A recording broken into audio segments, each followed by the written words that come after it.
തമിഴ്നാട് കോയമ്പത്തൂരിൽ മാനാണെന്ന് കരുതി യുവാവിനെ വെടിവെച്ചു കൊന്ന സംഭവത്തിൽ ബന്ധുക്കൾ അറസ്റ്റിൽ. കാരമട, വെള്ളിയങ്കാട്, കുണ്ടൂർ സ്വദേശി കെ മുരുകേശൻ, അൻസൂർ സ്വദേശി എൻ പാപ്പയ്യൻ എന്നിവരാണ് അറസ്റ്റിലായത്. സുരണ്ടമല സ്വദേശി സഞ്ജിത്താണ് കൊല്ലപ്പെട്ടത്. കഴിഞ്ഞ ശനിയാഴ്ചയാണ് കേസിനാസ്പദമായ സംഭവം. കാരമട ഫോറസ്റ്റ് റേഞ്ചിൽ പില്ലൂർ അണക്കെട്ടിന് സമീപമുള്ള അത്തിക്കടവ് വനത്തിലാണ് മൂന്നംഗ സംഘം എത്തിയത്. കാരമട വെള്ളിയങ്കാട് കുണ്ടൂർ സ്വദേശി കെ മുരുകേശൻ, അൻസൂർ സ്വദേശി എൻ പാപ്പയ്യൻ, സുരണ്ടൈമലൈ സ്വദേശി സഞ്ജിത്ത് എന്നിവരായിരുന്നു സംഘത്തിൽ. മദ്യലഹരിയിലായിരുന്ന മൂവർ സംഘത്തിന്റെ കയ്യിൽ നാടൻ തോക്കുകളുമുണ്ടായിരുന്നു. വേട്ട തുടരുന്നതിനിടെ മൂന്നുപേരും മൂന്ന് വഴിക്ക് തിരിഞ്ഞു.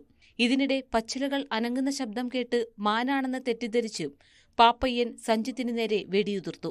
ശബ്ദം കേട്ടപ്പോഴാണ് മാനല്ല, ബന്ധുവായ യുവാവിനാണ് വെടികൊണ്ടതെന്ന് പ്രതികൾ തിരിച്ചറിഞ്ഞത്. യുവാവിന് സംഭവസ്ഥലത്ത് വച്ചു തന്നെ ജീവൻ നഷ്ടമായി. ഇതോടെ പ്രതികൾ കാട്ടിൽ നിന്നും ഓടി രക്ഷപ്പെട്ടു. പിന്നീട് പോലീസ് നടത്തിയ അന്വേഷണത്തിലാണ് ഒളിവിൽ കഴിയുകയായിരുന്ന പ്രതികളെ പിടികൂടിയത്. പ്രതികൾ കുറ്റസമ്മതവും നടത്തി. പ്രതികളിൽ നിന്നും നാടൻ തോക്കും പിടിച്ചെടുത്തു. News desk, news 18.